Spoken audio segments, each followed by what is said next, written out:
Assalamualaikum warahmatullahi wabarakatuh. Halo teman-teman semua.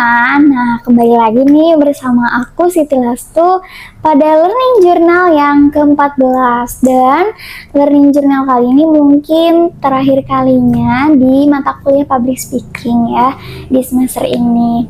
Nah, teman-teman, pada perkuliahan ini dilakukan secara offline dan membahas tentang ice breaking. Nah, kira-kira apa aja sih yang dibahas di ice breaking ini? Yang pertama, itu pengertian dari ice breaking. Apa sih pengertian dari ice breaking itu? Ice breaking itu adalah permainan atau kegiatan yang berfungsi untuk mengubah suasana gitu yang tadinya tegang, membosankan, kemudian menjadi cair, ceria gitu. Nah, ice breaking ini bisa dilakukan di awal kegiatan atau di pertengahan atau di akhir, bisa dilakukan di waktu tersebutnya. Nah, ice breaking ini juga biasanya dilakukan secara spontan gitu, atau misalkan dengan persiapan khusus juga gitu ya. Dengan tanpa persiapan pun kadang kita ada ide untuk ice breaking gitu. Nah, yang kedua adalah tujuan. Kira-kira tujuannya apa sih dari ice breaking ini? Nah, yang pertama tujuannya itu adalah membangun keakraban awal. Karena kan dalam suatu acara kadang kita tidak mengenali semuanya. Nah, disitulah kita memulai keakraban dengan orang lain gitu. Yang kedua adalah menciptakan pengalaman yang berkesan. Nah, ini juga termasuk salah satu yang memang tidak kita kenal namun berkesan bagi orang lain. Yang ketiga, mengidentifikasi karakteristik peserta. Kalau tadi tujuan, sekarang manfaatnya. Manfaatnya itu yang pertama, mengurai hambatan sosial dan memecahkan kekakuan. Yang kedua, meningkatkan kepercayaan dan hubungan interpersonal. Dan yang ketiga adalah meningkatkan komunikasi dan kemampuan kita untuk mendengar.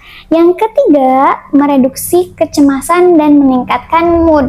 Karena kan ice breaking ini happy-happy, jadi bisa jadi ini adalah salah satu cara untuk meningkatkan mood orang lain.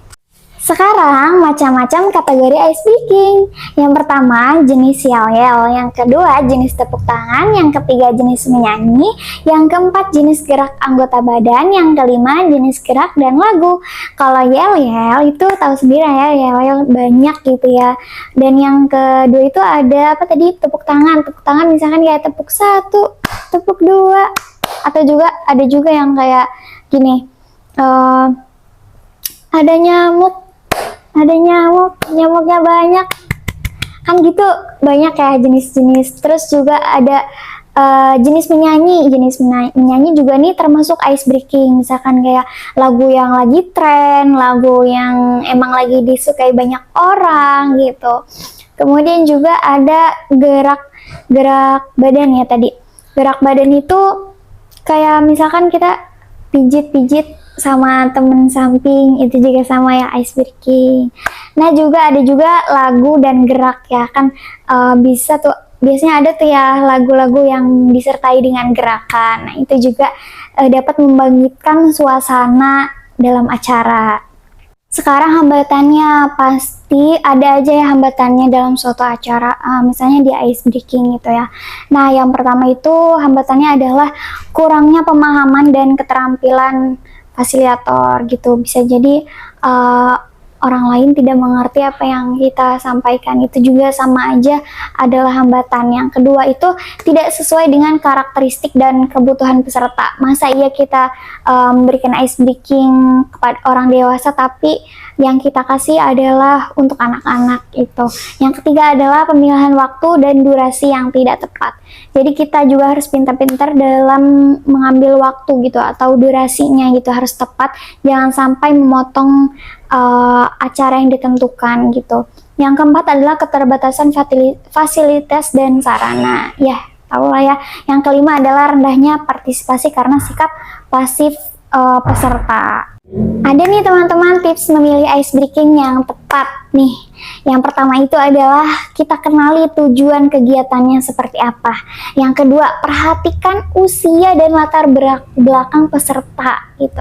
Yang ketiga, perhatikan waktu dan durasi, jangan sampai berlebihan ya. Dan yang keempat, mempertimbangkan ukuran dan ruang. Yang kelima, hindari hal sensi. Nah, ada juga tips memilih ice breaking secara efektif kalau ini ya. Yang pertama itu adalah siapkan diri terlebih dahulu nih, apa yang mau kita sampaikan gitu. Kira-kira membangkitkan acara atau tidak gitu. Dan yang kedua, mulai dengan semangat dan senyum. Nah, ini yang penting karena ice breaking itu membangkitkan suasana. Masa kita ekspresinya murung, galau gitu ya. Yang ketiga, berikan instruksi yang jelas dan singkat. Ini juga perlu. Yang keempat, dilibatkan semua peserta, jangan cuma yang depannya doang gitu. Yang kelima adalah jaga suasana aman dan nyaman tentunya. Yang keenam, kontrol waktu. Yang ketujuh adalah tutup dengan refleksi ringan atau ini adalah opsional aja.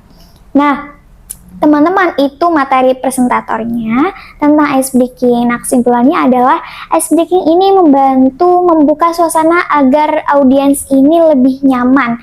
Nah, pilih jenis ice breaking yang relevan gitu ya dengan acara dan audiens.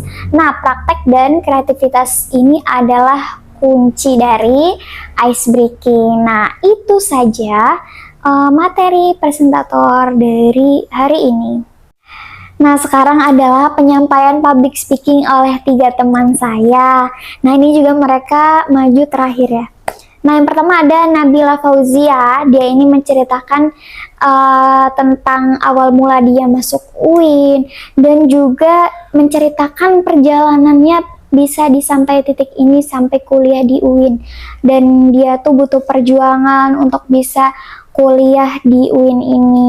Dan sangat bersyukur gitu. Jadi banyak pelajaran yang bisa kita ambil bahwa gak semua orang itu bisa kuliah di tempat yang kita impikan. Tapi ketika kita sudah mendapatkan apa yang kita dapatkan dan takdir kita, itu kita harus syukuri karena orang lain itu belum tentu dapat apa yang kita punya gitu.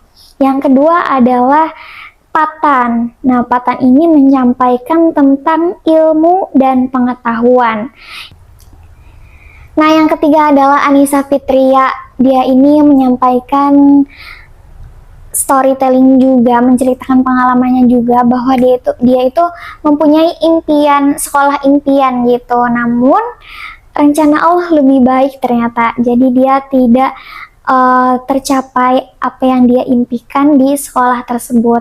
Dia ini juga mendambakan ya sekolah ini dari zamannya SD, jadi sangat impian banget gitu. Namun rencana Allah beda gitu dengan rencana dia, tapi dia bersyukur karena rencana Allah ini lebih baik teman-teman. Nah, itu saja teman-teman pada learning journal yang terakhir ini. Saya Siti Lastu mohon maaf apabila selama pembelajaran kurang maksimal, dan teman-teman yang lain juga terima kasih kepada dosen pengampu yang telah memberikan ilmu-ilmunya, dan teman-teman juga sangat sangat memberikan ilmu-ilmu juga kepada saya karena di kelas public speaking ini orang-orangnya sangat aktif sekali, dan juga setiap kelas itu ada pengajian seperti itu. Itu juga sangat bermanfaat bagi saya dan teman-teman yang lain. Nah, oke, kurang lebihnya mohon maaf. Wabillahi taufiq wal hidayah. Wassalamualaikum warahmatullahi wabarakatuh. Bye.